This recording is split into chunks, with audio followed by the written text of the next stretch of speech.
Bonjour à tous. Petit point, d'abord, je ne suis pas Aurélie Dupré, si vous avez remarqué. Je remplace Aurélie qui a le Covid. Voilà, pour rester dans le sujet actuel. Voilà, je suis manager chez Areka et je la remplace pour cette session. Voilà. Est-ce que vous voulez vous présenter chacun, peut-être, rapidement ? Allô ? Ça marche. Donc moi, je suis Sabrine Hamilton et je suis catégorie manager travel. Bonjour à tous, Kevin Pêche. Donc moi, je suis chez TripAction en responsable commercial. Bonjour à tous, Antoine Delessalle, directeur des ventes pour Amex GBT. Bonjour à tous, Nathalie Bonafous, directrice des ventes corporate chez Plus Voyage, Selectour Affaires. Alors, aujourd'hui, la TMC a fortement été bousculée dans son modèle économique et opérationnel. Et elle l'est encore aujourd'hui, je pense qu'on en a tous conscience. Mais elle demeure un acteur incontournable pour les entreprises. La preuve en est, pendant la pandémie, les entreprises ont travaillé sur des appels d'offres, sur des renégociations, sur la redéfinition de leur périmètre avec la TMC. Mais dans l'écosystème actuel, les clients se demandent parfois où réside encore la valeur de la TMC. Effectivement, avec les OBT, les HBT, les outils de tracking sécurité, qu'est-ce qui reste vraiment aujourd'hui de la TMC ? Donc c'est pourquoi aujourd'hui, on a décidé de faire dialoguer une acheteuse, Sabrina, et 3 représentants de TMC avec des configurations un petit peu différentes pour définir ensemble le modèle de demain. Donc Sabrina, en préparant cette session, tu nous as dit que tu avais des attentes, des nouvelles attentes vis-à-vis de la TMC. Quelles sont-elles ? Alors, je vais déjà faire un tout petit préambule. Comme on sait, l'agence de voyage a toujours été le maillon central pour les entreprises, puisqu'elle est l'interface entre tous nos fournisseurs de voyage et nous-mêmes, les clients. Donc, comme on le sait, il y a eu la crise Covid, les agences ont été durement touchées et aujourd'hui, on voit que cela perdure avec les conséquences qu'on connaît, les pénuries de personnel, l'inflation générale. Donc, les entreprises, même si elles ont réduit leurs voyages, les voyages ont repris et on voit que les agences, en fait, peinent à répondre à la demande face à la multiplicité et à la hausse de la demande. Donc, moi, ma première attente, ça serait vraiment d'avoir du service, en fait. Ça, c'était en fait un acquis avant crise. Et aujourd'hui, en fait, ce qu'on recherche, c'est vraiment d'avoir ça, c'est d'avoir du basique, c'est d'avoir une agence qui nous réponde dans un délai raisonnable. Même si, donc, comme je disais, d'autant plus qu'aujourd'hui, les voyages ont repris, ils sont plus complexes, d'une durée plus longue, et les voyageurs aussi ont besoin d'être beaucoup plus rassurés qu'avant. Donc c'est pour ça que le service, avoir du service, avoir quelqu'un au bout du fil ou quelqu'un qui nous réponde, un agent qui nous réponde, ça c'est vraiment la première attente. Au-delà de ça, en fait, aussi ce que j'attends, c'est que les agences investissent dans leur personnel, dans les compétences et les qualifications de leur personnel pour comprendre tout l'écosystème des voyages. Pas seulement les systèmes des agences, mais comment ceux-ci interagissent avec les systèmes des autres fournisseurs voyages. L'idée, ce serait d'avoir un petit peu un référent service manager, technology manager, qui nous accompagnerait tout au long de notre évolution en tant qu'entreprise, puisque nos configurations, nos choix, suite aux appels d'offres qu'on fait, ça change et on a besoin, et souvent quand on souhaite déployer tel outil ou telle nouvelle solution, parfois, on n'a pas exactement les avantages, les bénéfices de ces nouvelles implémentations parce qu'il y a des problématiques techniques, etc. Donc ça, on a vraiment besoin d'être accompagné là-dessus. Et en fait, également dans un monde aussi qui devient de plus en plus digital, on en a parlé ce matin aussi, ce qu'on attend, c'est de voir aussi quelles sont les évolutions technologiques à court terme, à moyen terme, que vous allez nous proposer pour améliorer l'expérience utilisateur. Donc on en a parlé, ça peut être l'utilisation de chatbot ou autre, améliorer nos process internes, Par exemple, avoir une offre de service sur la réconciliation des factures agences avec un relevé de carte BTA. Ça peut être aussi que faites-vous en matière d'impact RSE. Donc, on parle beaucoup d'intégrer cet impact. Donc, aujourd'hui, dans les outils, on voit surtout un coût facial, mais au-delà de cela, quand est-ce qu'on aura un coût complet? Le coût du transport, c'est tant d'euros. Le coût de l'empreinte carbone, c'est tant. Donc, au final, le coût complet, c'est ça. Donc ça aussi, c'est une attente. Et également en termes de sécurité sanitaire, est-ce qu'on aura, est-ce que ça se manifeste par du reporting, par autre chose? Et puis évidemment toujours aussi l'optimisation des coûts, parce que étant acheteur, on recherche quand même aussi l'optimisation toujours à économiser nos coûts, d'autant plus dans un marché inflationnaire. Donc on a connu le air reshopping, l'hôtel reshopping. Donc voilà, quelles sont les autres offres ou autres services que vous pouvez nous offrir? Et toi, Antoine, tu vois plutôt cette période comme une continuité ou comme un tournant? Et quel est le rôle de l'agence pour toi? Alors merci déjà Sabrina nous avoir fixé des objectifs aussi ambitieux, je te remercie. Je suis désolé, je ne vais pas faire de réponse tranchée.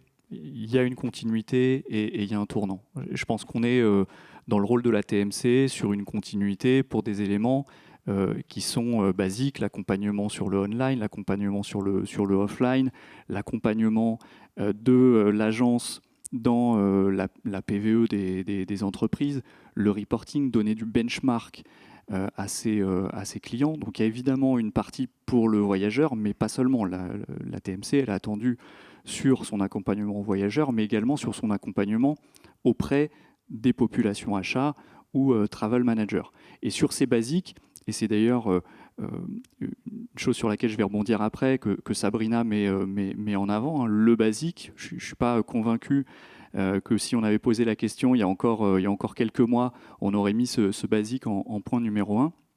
Et j'y reviendrai juste après. En tout cas, il y a évidemment de la continuité sur ces éléments. Et puis, je constate qu'on est en train de vivre un tournant dans les attentes de la TMC. On est évidemment dans un contexte sanitaire qui reste encore chamboulé. Ce n'est pas à vous, Aurélie, que je vais dire ça. On a une situation géopolitique qui reste extrêmement fragile. Il y a des préoccupations environnementales qui sont fortes, on en a largement parlé depuis ce matin, mais il y a aussi des préoccupations sociales qui sont de plus en plus fortes et pressantes, et on le sent bien également. Et ce qu'on voit, c'est qu'il y a une attente, et c'est pour ça qu'on peut parler de tournant, il y a une attente qui est beaucoup plus forte aujourd'hui de la part des voyageurs sur le fait d'être réassurés, d'être conseillés. Je vais donner juste un ou deux chiffres. Le premier, c'est qu'il y a un indicateur qu'on mesure, que les agences mesurent, c'est le nombre d'appels, le nombre de contacts par transaction. Et évidemment, l'objectif des agences, c'est de limiter le nombre de contacts par transaction. Chez American Express GBT, il est à plus 50% en 2022 versus 2019. Et si je peux donner un autre indicateur, c'est qu'aujourd'hui, on est à peu près à 70% de nos transactions versus 2019, 70% de transactions, et à 100% du nombre de contacts. Donc on voit aujourd'hui qu'il y a une attente de la part des voyageurs forte d'être conseillés, d'être informés, et donc évidemment le rôle de la TMC il est prépondérant sur cet élément. Et deux autres éléments sur lesquels on prend un tournant, l'environnement, on en a parlé, mais on voit non seulement qu'aujourd'hui il y a des sollicitations de la part des entreprises de demander à leur agence s'il y a des initiatives qui sont prises sur le RSE, mais on voit qu'aujourd'hui, c'est un critère décisionnel, notamment dans le lancement d'un RFP. Le troisième élément, c'est la sécurité, avec, je dirais, un duty of care plus. Le duty of care, on en parle déjà depuis de nombreuses années, mais on voit qu'il y a aujourd'hui une attente extrêmement forte de la part des entreprises d'être capables de réagir de manière instantanée si jamais elles estiment qu'elles ont besoin de mettre leurs collaborateurs en sécurité et notamment de faire des rapatriements. Donc je dirais que, juste en conclusion, En tout cas, le rôle de la TMC, c'est d'être capable de naviguer dans un environnement qui est beaucoup plus volatile, dont on maîtrise beaucoup moins le futur. Et donc la capacité d'adaptabilité, ça va être un point fort de l'agence. Ok, merci. Et donc ça veut dire un rôle d'accompagnement très très fort. Donc là-dessus, Nathalie, peut-être sur le rôle de l'account manager, du super account manager dont ont besoin les acheteurs et les entreprises pour les accompagner. Voilà, qu'est-ce que tu peux nous partager ? Oui, effectivement, je rejoins complètement ce que tu as dit à la fois Sabrina et aussi Antoine sur la continuité en fait du rôle de l'agence de voyage aujourd'hui, qui est toujours bien sûr d'avoir de l'expertise travel, ça c'est vraiment la base, et le service travel. Ce qui a beaucoup changé ces dernières années, c'est le besoin d'agilité, d'adaptation, effectivement, de l'agence par rapport à deux choses qui ont vraiment été bouleversées. C'est d'une part les très forts changements au niveau de la rapidité des changements en matière de technologie, et d'autre part, la rapidité des changements, comme tu disais, autour du contexte international qui aujourd'hui est effectivement très, très mouvant, très incertain. Donc, je dirais que pour répondre à le rôle de l'account manager aujourd'hui dans une TMC, clairement, il y a 3 points qui me semblent importants. Le premier, c'est cette agilité, cette adaptation permanente qui correspond à l'adaptation aussi de l'agence aux situations et à chaque client. Le deuxième point, c'est l'accompagnement sur mesure avec la technologie, en fait, puisque maintenant, une agence de voyage, ça n'est pas juste une agence qui émet des billets d'avion ou des billets de train, c'est un ensemble, c'est une entreprise qui propose une intégration de tout un tas de solutions technologiques sur lesquelles le account manager peut accompagner son client et proposer des solutions qui soient efficaces. Je vais vous donner, donc, par exemple, Sabrina, tu parlais du souhait éventuellement d'un technology officer. Effectivement, dans ce sens, la technologie est importante et, par exemple, chez Plus Voyage, on s'est rendu compte que, on utilise bien sûr KDS Neo, par exemple, mais on s'est rendu compte qu'il y a un certain nombre de fonctionnalités que le SBT ne propose pas aujourd'hui aux clients, et le client nous demande des choses un peu plus sur mesure. Et donc, dans l'accompagnement que propose l'agence aujourd'hui, nous avons créé un outil maison qui s'appelle Buzz by Plus Voyage et qui permet deux choses. Il permet une automatisation et une optimisation des réponses sur la partie tarifaire et financière. Et d'autre part, il permet aussi une optimisation sur la partie qualité du service qu'on donne aux clients. C'est-à-dire que quand le client demande des spécificités, je ne sais pas moi, par exemple sur un itinéraire voyage, avec un logo, avec peut-être des alertes sur une certaine population de voyageurs qui vont sur certaines destinations, on est en mesure pour ces clients-là de déterminer et de demander à Buzz de répondre à cette question-là, et on paramètre l'outil de façon à ce qu'il réponde aux voyageurs. Donc ça, c'est très, très positif au niveau technologie. L'autre point aussi pour un account manager aujourd'hui, c'est quand il accompagne son client, c'est de voir avec son client les opportunités d'économie qui existent sur le marché, parce qu'en fait, le account manager, il connaît tout l'écosystème et donc il peut proposer des partenariats avec des fournisseurs qu'il connaît, qui voit, qui correspondent bien à son client, et donc il peut en ce sens améliorer l'expérience client tout en améliorant la rentabilité. Et je prendrai un troisième point sur la technologie que l'account manager accompagne pour son client. On parle par exemple depuis à peu près une douzaine d'années de NDC. Alors, comme vous savez, NDC, c'est la nouvelle norme aérienne qui va arriver, notamment sur le marché français. Eh bien, par exemple, Plus Voyage, aujourd'hui, travaille à des groupes de travail et des ateliers pour pouvoir effectivement travailler avec le account manager sur les demandes du client et avec les compagnies aériennes pour pouvoir répondre au mieux sur ces nouvelles normes et être prêt, puisque, effectivement, il va y avoir toujours le GDS, mais il y aura aussi l'offre NDC pour pouvoir proposer cette norme au client. Pour terminer, le dernier point pour un account manager en notre sens, c'est vraiment l'accompagnement au changement et c'est au final la fidélisation des clients, puisque finalement apporter de la qualité de service à un client, c'est le fidéliser. Et le fidéliser, c'est du coup s'assurer qu'il est vraiment satisfait en fait au long de son parcours avant, pendant, après le voyage et tout au long du partenariat. C'est vraiment un partenariat en co-construction. Et je donnerai juste un exemple. Par exemple, notre agence de taille intermédiaire. Aujourd'hui, la moyenne de nos clients a une quinzaine d'années de fidélité. Donc, quelque part, pour nous, c'est aussi une preuve du fait que l'agence répond effectivement à un besoin pour la société. Aujourd'hui, comme tu disais, Antoine, le contexte est très compliqué. On voit que les vols sont annulés, il y a beaucoup de choses qui se passent. Et aujourd'hui, quand une société a une agence, eh bien, effectivement, c'est l'agence qui gère ses annulations, ses remboursements et qui apporte une réponse fiable et rapide. Et je pense que c'est une des choses qu'attendent aujourd'hui les clients corporate. Donc oui, donc l'accompagnement humain est clé. Après, tu parlais vraiment de ce tournant technologique qui fait vraiment partie du quotidien. Donc je me tourne vers Kevin. Est-ce que pour toi, la TMC, demain, ce sera un tout digital ? Et comment la technologie, elle pourra répondre aux besoins du voyageur, de l'acheteur et du travel manager ? Alors clairement, comme l'a dit Sabrina, Nathalie et Antoine, je pense que quoi qu'il arrive, il y a eu un tournant. Ça, c'est vrai. Après, la réponse pour nous, elle est non, clairement. C'est que je pense que la TMC ne peut pas être 100% digitale. L'aspect humain est très important. Et également, toute la valeur que va apporter l'humain aussi dans cette TMC est extrêmement important. Donc aujourd'hui, par exemple, ce qu'on constate, c'est qu'il y a eu un vrai changement. Donc forcément, les TMC doivent s'adapter. Et le digital permet de résoudre aujourd'hui beaucoup de problématiques. Aujourd'hui, ce qu'on constate chez TripAction, c'est que globalement, 80% des tâches sans forte valeur ajoutée peuvent être résolues directement sur l'application ou en tout cas à travers la technologie. Et ça, c'est un point que peut-être il n'y avait pas quelques années auparavant. Mais pour répondre à la question, non, la TMC de demain ne sera pas 100% digitale. Et bien entendu, l'humain a encore quelque chose d'extrêmement important à apporter justement dans ce milieu-là. D'autant plus que je pense que les attentes d'un point de vue voyageur et administrateur et fonction financière sont différents. Pour un voyageur, ça va être l'ergonomie, la simplicité d'utilisation, mais également toute la partie support qui est extrêmement importante au quotidien et d'avoir la possibilité d'avoir des informations pertinentes que lorsque je voyage, je n'ai pas besoin de me perdre dans une multitude d'informations qui me sont peu utiles au final. Donc toute la partie digitale va pouvoir améliorer justement cette partie-là.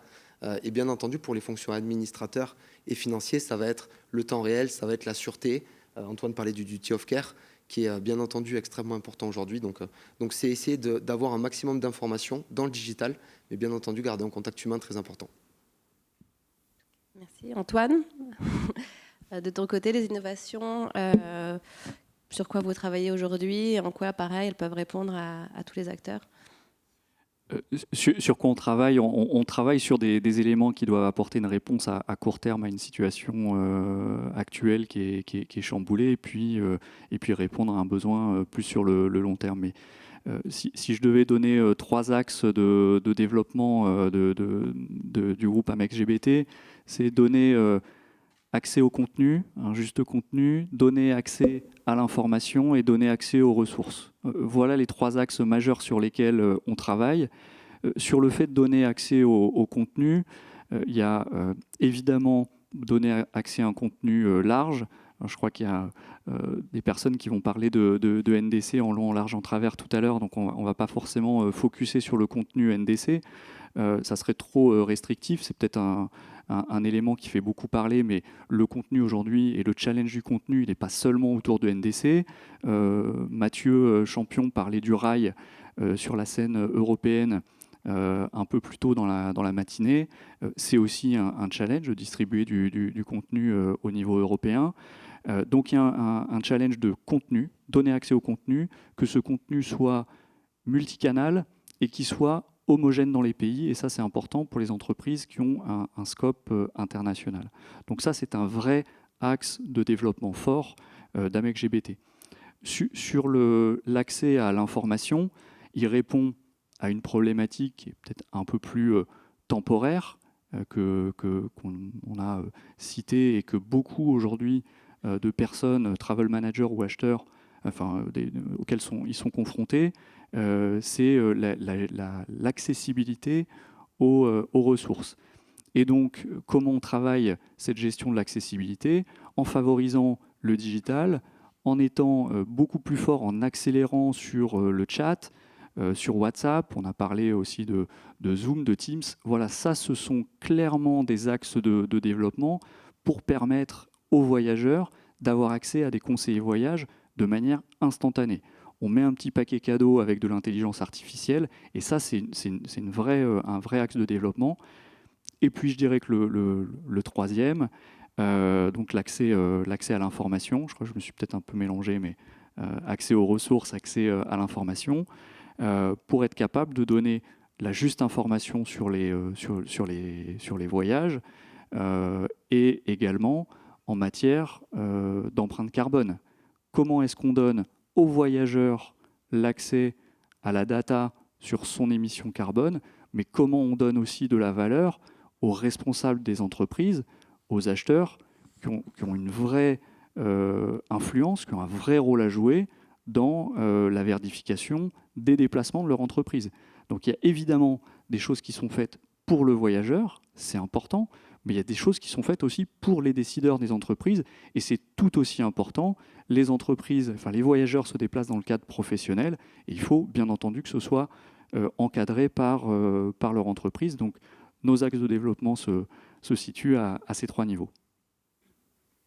Ok, donc la sustainability, je pense qu'on en parle depuis ce matin, c'est vraiment au cœur de toutes les discussions. Nathalie, de ton côté, quel est le rôle que peut vraiment jouer la TMC sur cette partie-là, que ce soit sur le reporting, mais aussi vraiment au point de vente, comment elle peut orienter de manière efficace le voyageur pour faire des choix plus green dans son voyage? Oui, tout à fait. La politique RSE, on l'a vu tout à l'heure, effectivement, c'est extrêmement important aujourd'hui pour les entreprises. Il faut se rappeler aussi que ça s'inscrit dans un contexte réglementaire très précis, notamment européen, puisque c'est une obligation pour toutes les entreprises de plus de 500 salariés aujourd'hui de publier leur bilan carbone et également un bilan extra-financier chaque année. Et il faut savoir aussi qu'à partir du 1er janvier 2023, ce ne sera plus non seulement les entreprises de plus de 500 salariés, mais les entreprises de plus de 250 salariés. Donc on voit bien que la RSE s'inscrit dans un programme qui est de plus en plus contraignant et encadré. Et je dirais quelque part c'est tant mieux parce qu'on voit aujourd'hui qu'il faut effectivement pouvoir prendre des mesures efficaces contre le réchauffement climatique et pour la biodiversité et essayer de lutter contre cette complication. Et donc aujourd'hui, en fait, même avant la période un peu Covid, un peu compliquée que nous avons tous vécue, on nous demandait, les sociétés nous demandaient des bilans carbone. Donc ce que l'on faisait, avec les outils back-office et SBT, on donnait l'information effectivement aux voyageurs et aux travel managers. Ce qui a changé vraiment aujourd'hui, c'est que depuis quelques années, on s'est vraiment remis en question sur ce point pour construire une RSE nous-mêmes pour l'agence et pour construire une RSE pour nos clients. Donc toujours dans le souci d'accompagnement des clients, l'objectif, c'est le plus gros poste, c'est évidemment d'essayer de diminuer l'empreinte carbone des sociétés et de les aider éventuellement aussi à la compensation pour la partie irréductible. Et on le voit effectivement dans les appels d'offres aujourd'hui, ça représente parfois plus d'un tiers du sujet des appels d'offres, la RSE. Donc, qu'est-ce qu'on a fait chez Plus Voyage ? Clairement, on a construit cette politique RSE. On a un référent RSE dans l'entreprise. On est labellisé EcoVadis aujourd'hui.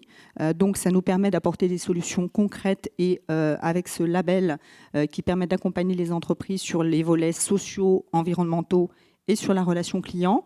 Également sur la partie, on pense souvent aux déplacements aériens, mais on peut aussi parler des hôtels. Comme certains d'entre vous en parlaient tout à l'heure, il y a une approche maintenant des entreprises vers les hôtels plus green. Plus Voyage propose à la fois online avec des HBT et offline avec les équipes aux entreprises qui souhaitent aller vers cette démarche RSE, des offres d'hôtels qui ont une politique éco-responsable plus soutenue. Et en plus de cela, on a une équipe spécifique hôtel qui va vérifier à H-72 que l'hôtel est bien ouvert, que tous les éléments de la prise en charge pour le client sont prêts.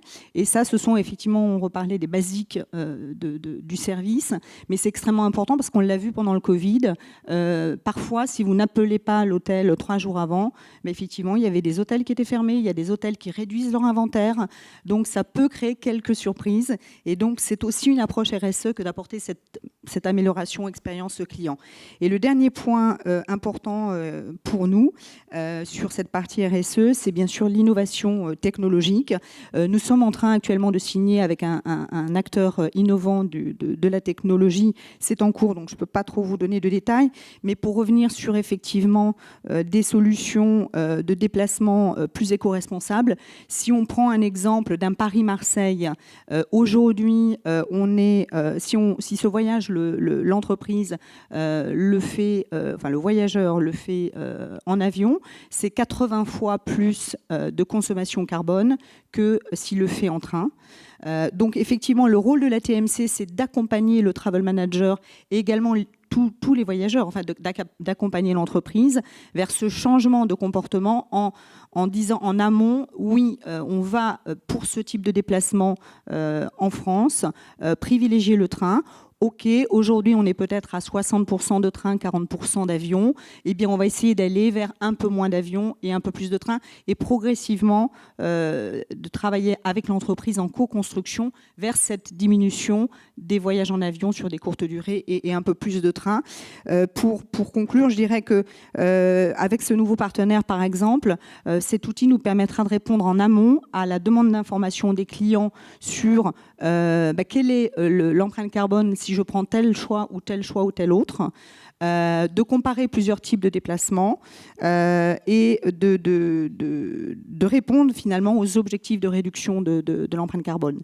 Et le rôle de l'account manager, pour revenir également sur la précédente question, finalement, et de la TMC, c'est quelque part d'aider l'entreprise à avancer dans ses objectifs RSE et à s'assurer que les objectifs ils sont réalistes, parce qu'on ne peut pas passer d'un jour à l'autre de noir à blanc ou vice-versa, mais d'aller progressivement vers un résultat sur lequel on travaille ensemble, et c'est vraiment un travail de co-construction. Voilà. Je dirais pour terminer, ça rebondit un peu sur ce que Carole disait tout à l'heure, c'est un peu la roue de Deming, c'est vraiment une évolution continue, une amélioration continue et de travail avec le client. Donc il y a vraiment un investissement sur toute la chaîne de valeur de la TMC pour accompagner ses clients sur la partie sustainability. Après, il y a un certain nombre de services additionnels que fournit l'agence aujourd'hui, que ce soit le sourcing, air, hôtel, le reporting, la sécurité. Kevin, est-ce que tu penses que ces services doivent rester dans le périmètre de l'agence ou au contraire qu'elle doit se focaliser maintenant sur son core business, par exemple ? Alors, on pense en tout cas chez Tripaction que le core business vraiment de l'agence, justement, c'est délivrer une expérience utilisateur, c'est renforcer l'adoption et in fine, c'est rendre un service, entre guillemets, clé en main et sans friction ou avec le moins de friction possible. Donc, l'évolution, justement, et ce que disait Nathalie, c'est que les agences ont dû évoluer et donc ramener justement cette notion de RSE, cette notion de sustainability au sein même justement de ce qu'on propose. Donc aujourd'hui, in fine, je pense que, bien entendu, ces services doivent rester dans l'agence pour la simple et bonne raison que ça permet aussi d'avoir une consolidation totale et une vue unique. C'est-à-dire que lorsqu'on parle de sécurité, lorsqu'on parle de RSE, enfin, entre guillemets, c'est une vraie problématique si justement l'agence est séparée de ça. Donc nous, ce qu'on pense, c'est que justement cette multitude de services doit rester bien entendu dans l'agence et que justement c'est à la TMC de continuer à évoluer et de rapprocher justement ces services-là. Parce qu'in fine, encore une fois, on parle de satisfaction utilisateur, mais du coup on parle d'augmentation de l'adoption, de la réduction du leakage par procédé, et du coup on arrive sur plus de contrôle, plus de visibilité et une réduction des coûts à terme. Donc voilà, on est convaincu que justement ces services doivent rester au sein de la TMC, justement pour continuer à améliorer cette expérience au quotidien. Sabrina, est-ce que tous ces commentaires t'ont convaincu ? En fait, on se rend compte finalement que le rôle de l'agence est toujours clé pour nous, entreprises, surtout dans cette période qui est perturbée, qui continue d'être perturbée. Et c'est vrai qu'on voit qu'on a des sujets en commun, on parle de co-construction, on voit que vous avez des projets d'amélioration justement technologique, etc. Et donc, c'est rassurant pour nous, clients, et on voit donc que vous êtes vraiment un partenaire important pour nous et pour nous accompagner aussi bien le voyageur, les acheteurs et donc nos directions RSE, etc., dans l'accomplissement et vers des objectifs d'entreprise. Donc, en effet, c'est rassurant et donc on compte sur vous dans ce partenariat de co-construction. Merci à tous les trois, enfin tous les quatre. Merci. Merci à tous.